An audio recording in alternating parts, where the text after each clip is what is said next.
welcome back to our channel where the Battaglia tribe shares our adventures of what it's like to try to adult in this crazy world, what it's like to pursue our dreams of owning our own businesses, and what it's like to do all of those things while dealing with a chronic illness.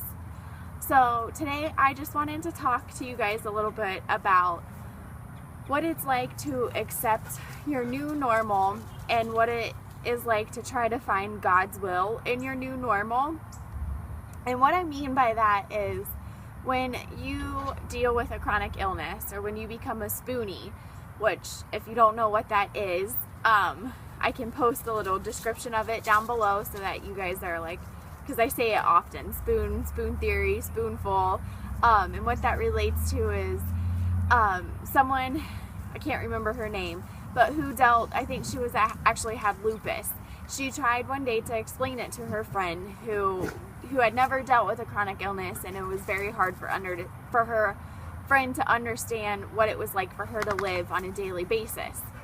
Well, so she used a spoon as a unit of measurement to explain the energy, or rather lack thereof, that someone who suffers with a chronic illness has. So on any given day you have a set amount of spoons. On a good day you have more spoons than you do on a bad day. And everything throughout your day, every task takes at least 1, 2, maybe even 3 or 4 spoons. So at the end of the day, some days you're left with no spoons, and other days you're even taken from the next day. Spoon count. So it's just a way for us to explain to others how draining it is to deal with a chronic illness every single day. So that gives you a new normal when you've dealt with this for so long. Unfortunately, you do get used to it, and you know that there are things that are just different for you. You know that if you want to go do something fun and go have a long day of something exciting and it's going to take a lot of energy, as a spoonie, you kind of just know that, okay, I'm going to have 1 day of fun, and I know I'm going to have 2 to 3 to 4 to 5 days of rest afterwards to make up for that 1 day. So it is hard. That can be hard to accept. That can be very hard to deal with. Everything is changing whenever you get a diagnosis, or even trying to find a diagnosis, and we can feel very guilty of not being able to do the things that we once used to do. So I urge you to accept your new normal, because chronic illness is so much a mental battle as it is a physical battle. And if you are all the time beating yourself up and feeling guilty for not being able to do the things that you used to do, it's only going to make your condition worse. I say that as living it, going through it myself. If you would have asked me while I was in high school what I would want to do, what my dream career was, I would not have hesitated to tell you something in the dance world. I want to be on stage. I want to be in the performing arts world. I wanted to be a teacher or a professional dancer, something that I could dance for a living. I haven't even taken a dance class in probably 5 years, and I don't even know if I could do it anymore.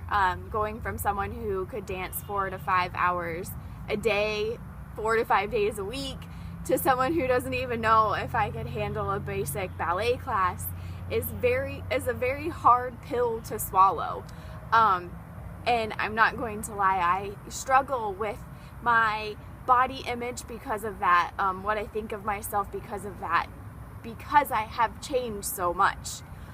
But God is really speaking to me and telling me that He has a plan and a will right now, even in this chronic illness.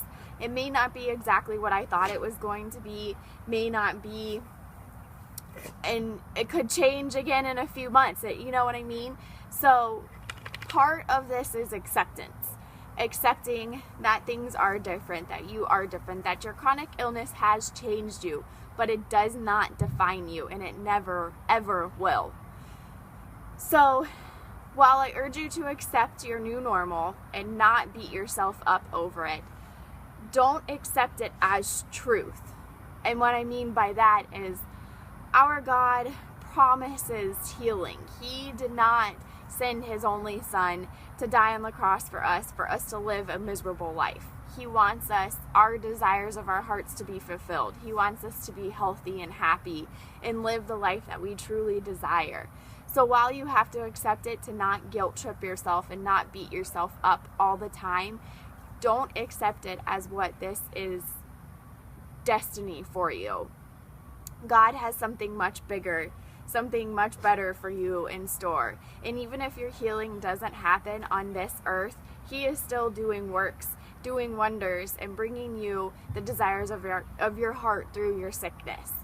I know that can be so hard to see whenever we live in a daily struggle, and there are lots of times where you feel like a foreigner in your own body, but I can promise you there is good that happens out of these things. You may not be the person you were 2 years ago or even 5 months ago, but you are where you are, and you are going through the things you are going through for a reason. And I promise you that they don't call us chronic illness warriors for no reason. We can handle these hurdles and go through these things and be an inspiration to others. So I highly recommend you guys giving yourself some time to love on yourself, to appreciate your body, your temple, your house. Even though it is a struggle and you probably feel defective. I know a lot of times I say, I hate my body, I wish I could have a new one. But what I really feel is thankful. I'm thankful that it works so hard to keep me safe, and it works so hard to heal and to be normal once again, whatever that means, whatever normal is. So take some time for yourself, do what makes you feel good, spend some time with the Lord, get out in nature, and just be thankful. Ask to see the good even through the bad. I hope this helps. I hope this cheers you up a little bit. If you haven't done so, please hit subscribe so you can follow along on all of our crazy adventures that we are sure to take you along on as our channel grows. We'll be adding more videos, more things of just our daily living. I'll be going back to the doctors and starting all of that procedures over again, so I'll make sure to take you guys along on those journeys as well. And I would love to hear from you, to let me know if this helped you, what you do when you're having a low spoon day, and even if you've ever heard of the spoon theory before, I'd love to know. So drop a comment below, and we will see you guys next time.